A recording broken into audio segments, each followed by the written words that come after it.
Angeles Lakers have voted to sell those shares. Now we find out that after all this reporting that this all was done and all that stuff, Jeanie Buss comes out and all the siblings receive a letter from her lawyer saying that without her consent, they can't sell anything. The shocking news broke that Jeanie Buss's siblings had voted to sell their shares of the Lakers, the move that would fundamentally alter the franchise's ownership structure. But here's the kicker. Just hours later, the letter from Jeanie's lawyer landed, dropping a bombshell. It stated, unequivocally, that without her consent, the sale was invalid. This wasn't just a squabble, it was a direct challenge to the very foundation of the Buss family's control. It's hard to imagine the kind of family tension that leads to such a public legal maneuver, especially when the stakes are literally billions of dollars, and one of the most iconic sports franchises in the world. And what Shams Charania reported next only made it even crazier. Shams Charania posted this tweet, and it said, breaking, the Buss family has decided to sell its remaining 17.8 ownership stake in the Los Angeles Lakers to new majority owners Josh Kushner and Bob Iger. Sources tell ESPN. Shams's initial report confirmed the sale of the Buss family's remaining 17.8% stake to new majority owners Josh Kushner and Bob Iger. This tweet sent shockwaves through the NBA, suggesting a monumental shift was underway. The valuation of the Lakers at $12.5 billion underscores the sheer scale of wealth and power involved here. For such a massive deal to be announced, only for it to be immediately contradicted, implies either a stunning lack of internal communication within the Buss family or a deliberate attempt to force Jeanie's hand. And the next piece of information from Shams directly targeted Jeanie's position as governor, where he says, once a transaction is completed, Jeanie Buss will no longer have the required ownership percentage to remain governor. NBA guidelines require controlling governors governor. Shams then revealed that once this transaction was completed, Jeanie Buss would no longer meet the NBA's 15% ownership requirement to remain the controlling governor. This wasn't just about selling shares. It was about stripping Jeanie of her ultimate authority, the very legacy her father, Dr. Jeanie Buss, entrusted to her. To lose the governor title would be a public and symbolic defeat, changing the face of the Lakers' leadership entirely. The implications for the Lakers' future, both on and off the court, would be staggering, as stability at the top is crucial for any successful organization. But the next development from Shams showed just how deep the family rift ran. Jeanie Buss was the lone family member not in favor to sell, as the five siblings voted 5-0, including two of the three trustees, to sell the Buss stake, sources said. Jeanie Buss attorney. Just an hour later, Shams posted another update. Jeanie Buss was the only family member against the sale. 5 siblings voted in favor, including 2 of the 3 trustees. This detail isn't just about a disagreement. It reveals a 5-to-1 split, a stark division within the family that has historically prided itself on unity. It's a vote of no confidence from her own flesh and blood, an almost unprecedented public display of familial discord for such a high-profile entity. This isn't just business, it's intensely personal, and the statement from Jeanie's attorney makes it clear she's not backing down. Sources said. Jeanie Buss attorney says tonight that she intends to battle the remainder of the family in order to keep their shares. Jeanie Buss's attorney declared her intent to battle the remainder of the family to keep their shares. This isn't a quiet negotiation behind closed doors. This is a full-blown legal war unfolding in the public eye. The ferocity of this statement suggests Jeanie views this not just as a financial transaction, but as a betrayal, a direct assault on her stewardship of the Lakers. For a family to reach a point where legal action against each other is necessary over a multi-billion-dollar asset is a truly dramatic turn, and what Ramona Shelburne revealed next completely changed the narrative about what was actually possible. Yeah, we've just gotten a letter from Jeanie Buss's attorney saying that no sale of the remaining 17.8% Buss family shares can be effectuated without the consent of all 3 of the trustees, okay? That's Jeanie Buss, Joey Buss, and Jeanie Buss. Now, my reporting is Ramona Shelburne confirmed the letter from Jeanie Buss's attorney, stating no sale could happen without the consent of all 3 trustees, Jeanie, Joey, and Jesse Buss.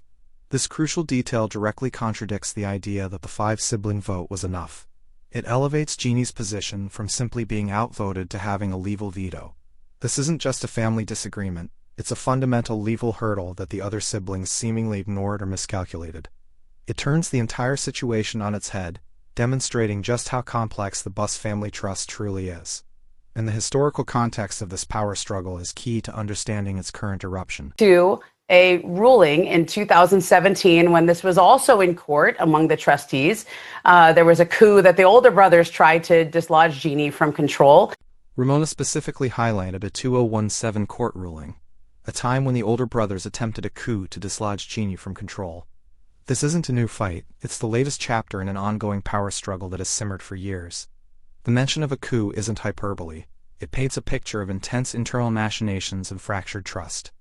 This context is vital because it shows that the current situation isn't a sudden impulse but a deep-seated battle for control that has manifested before.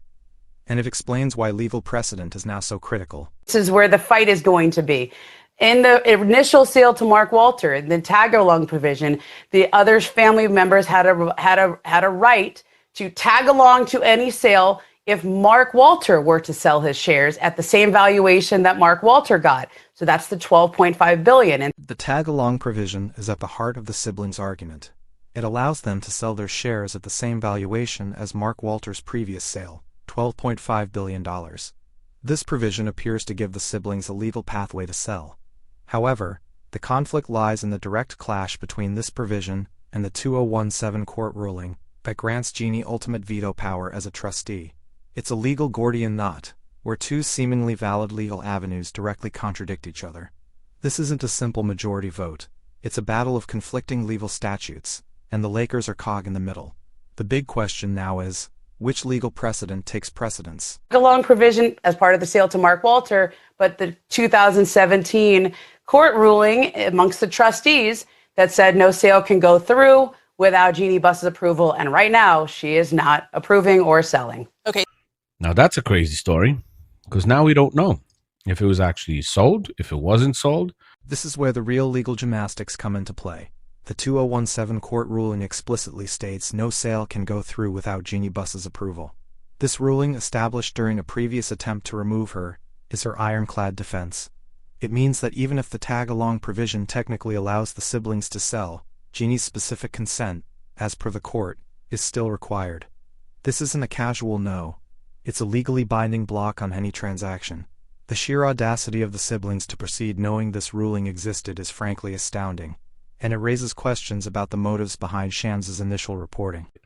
That because Shams has such close ties to LeBron and Clutch and Rich Paul, it's almost a strategy to try to create drama around the Lakers and hurt the franchise in some way, because the speculation that Shams' close ties to LeBron and Clutch Sports might be used to create drama around the Lakers, potentially to hurt the franchise, is a serious accusation.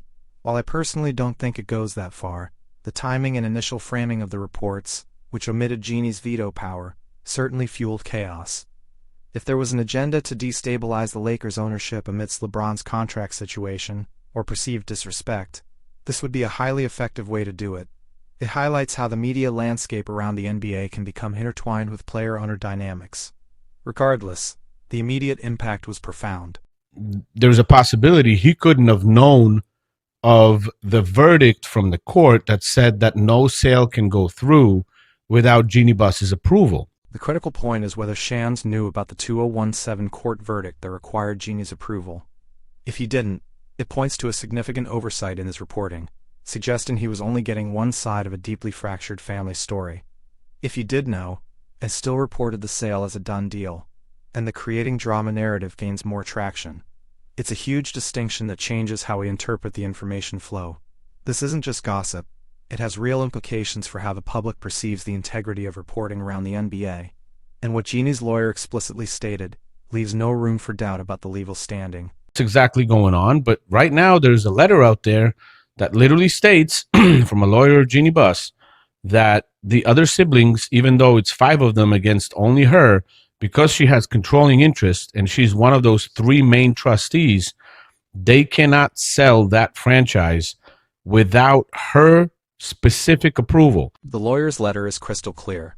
Despite 5 siblings voting to sell, and even though Jeanie is outnumbered, Her controlling interest and role as one of the three main trustees mean they cannot sell without her specific approval.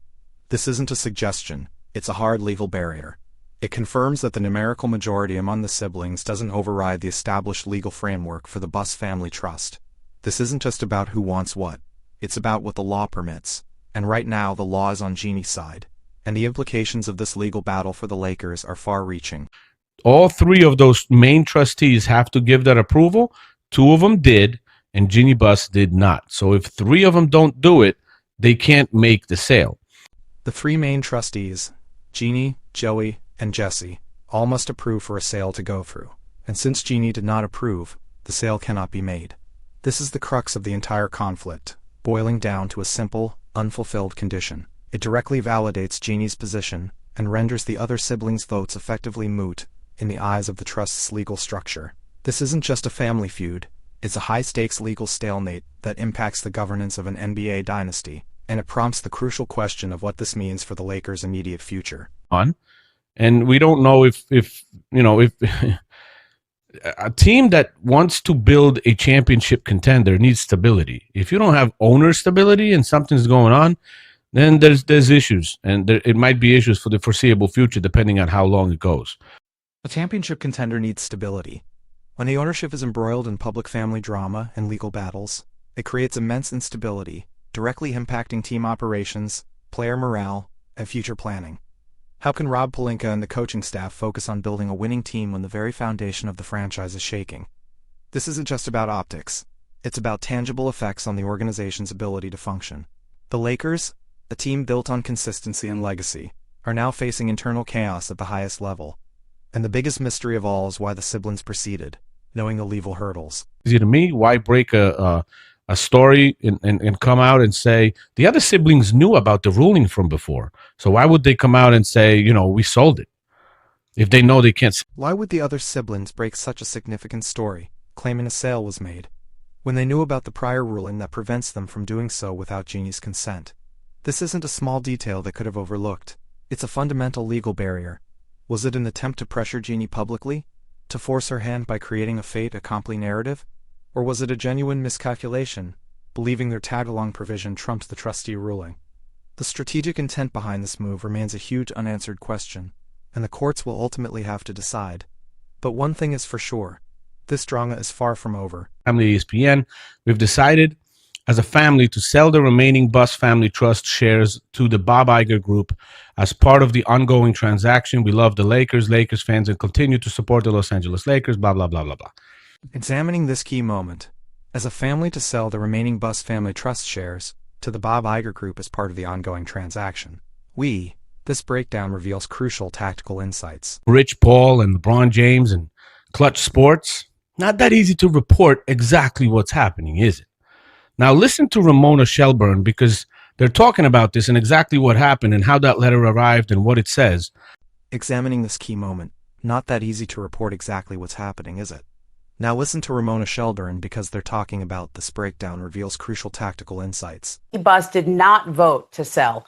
And so she's contending through her lawyer that the five siblings who voted to sell do not have the right to do that pursuant to a ruling in 2017. Examining this key moment, she's contending through her lawyer that the five siblings who voted to sell do not have the right to do that. Pursuant. This breakdown reveals crucial tactical insights. To sell the Lakers without Jeanie Buss's approval. My understanding is the vote opened last Tuesday. This is before news even broke that the team was that Mark Walter was selling his shares, and that the 5 votes came in this morning, which is what Shams reported. Examining this key moment, my understanding is the vote opened last Tuesday. This is before news even broke that the team was being that Mark Walty. This breakdown reveals crucial tactical insights.